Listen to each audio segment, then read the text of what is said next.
Sagittarius, welcome to a tarot reading for the first half of April 2022. That's Rena here. The same exact card I got for, what sign? Scorpio? Sheesh.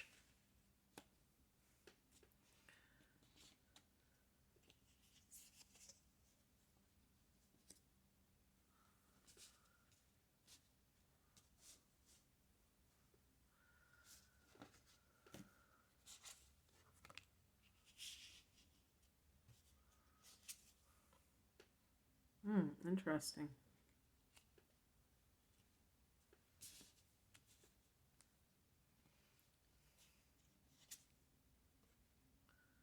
I got some of the same cards as Scorpios.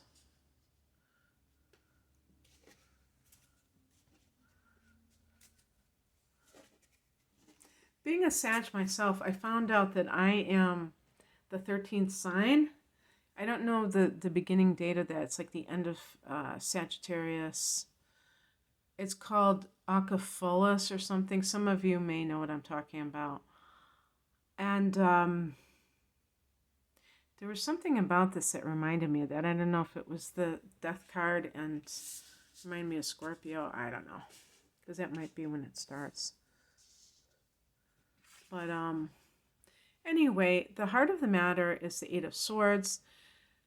I feel like, I don't know, I feel like this is kind of this, you know what I think it could be? I think it could be like early effects of the Scorpio eclipse on May 16th that affect the 12th house of Sag, okay? And it's almost like, you know, these in this deck, they have like those black birds to symbolize those, you know, negative thoughts and communication sometimes. And I think about the stuff that kind of like the shadow, which is more of the 8th house, but in the 12th house, the unconscious memories or the, I don't know if ancestral karma is part of the 12th house. But the point is that there are things that hold us back. And I feel like there's like a creative birth, a birthing that you might want to be doing. And something is holding you back. It could be your own overly critical side to you. The Eight of Swords is those tapes that are playing. And they could be the conditioned responses. And in the past position, the Two of Pentacles is really about maybe taking on a new project. If you have a day job, maybe saying, you know what, I'm going to finally go after my dreams and not procrastinate any longer. But it's not about, see, that's why I say about the Two of Pentacles, it's not about, okay, I'm going to just walk out tomorrow and I'm going to just leave that job. I mean, you know, that's always somebody's choice. But sometimes people say, well, I can't do that because I have bills to pay and all this stuff. So it's like, okay, that's fine. That's true. But I'm going to still start this other thing. I'm going to start this other project. And I feel like with the higher message, the Ace of Cups, it really is something. It's interesting that they have this in the heart chakra, that maybe this is on your heart, this project, and you have been putting it off, you've been making excuses, but now is the time. And we have this wonderful gateway period where all the planets are direct until almost the end of the month. And of course we have that conjunction between our ruler Jupiter and Neptune, and that's in Pisces. So that is in a sign that's associated with creativity.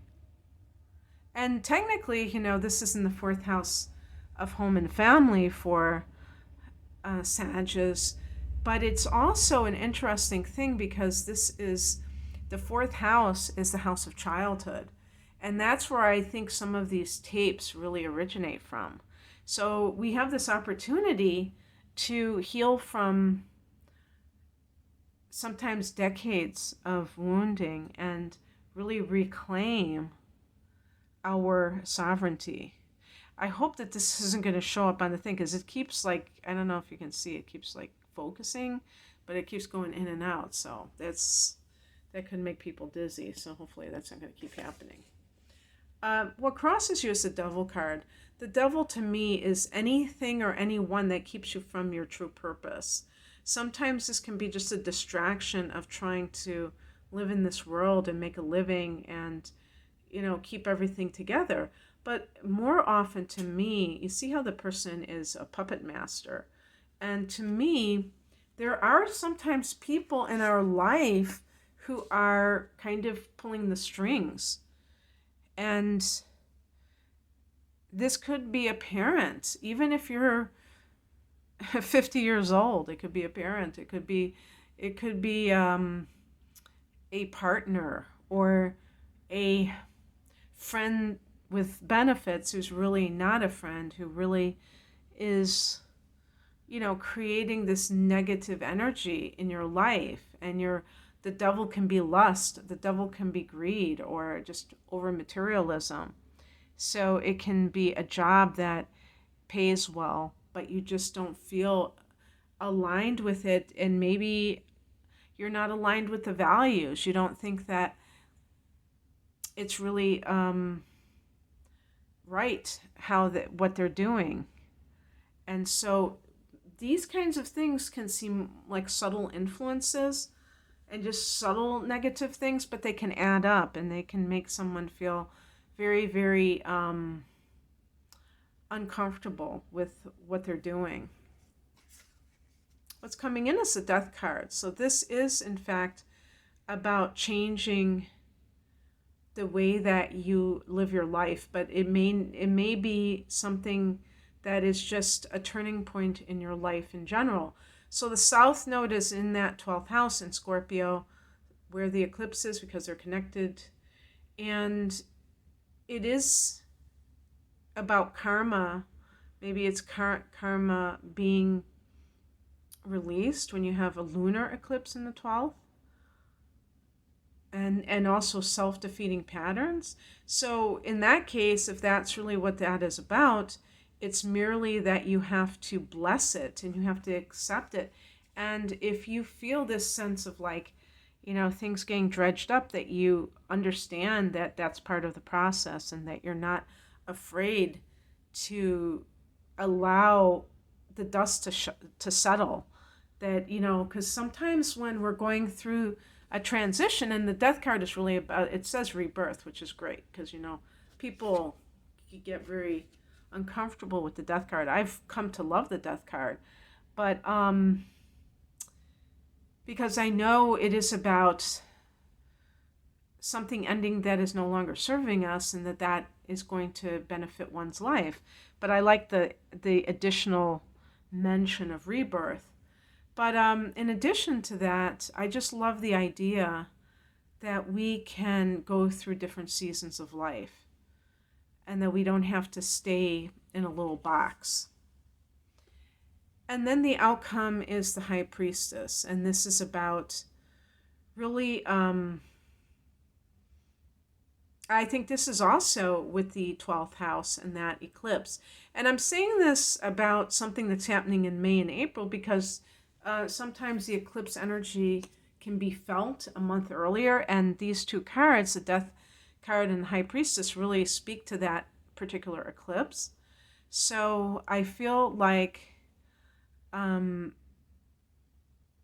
getting a spiritual download that makes you aware of how certain pitfalls that the Eight of Swords represents and the Devil card have, contributed to a certain situation in your life. I mean, those cards on the top, it could be something to do with a third party situation. If you're involved with somebody who's involved with somebody else, or if you're involved with two people, I mean, maybe that's what the Two of Pentacles is involved, is talking about. it really can be something, where letting love in is the answer, that perhaps you have been doing a bit of a juggling act. That's what this card often represents, is juggling. And the thing is that it's almost like a distraction. It keeps you from truly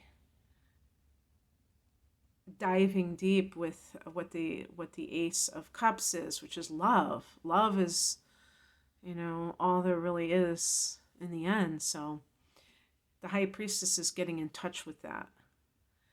Okay, that's what I have for you, Sag. I hope that you enjoyed this. If you would like a private reading, I'm primarily an astrologer. I have a double reading at a special price called the Deep Dive Reading, which is an hour of natal chart interpretation, an hour of transits in the upcoming 12 months for a special price. Other types of readings as well. The link is below. Take care.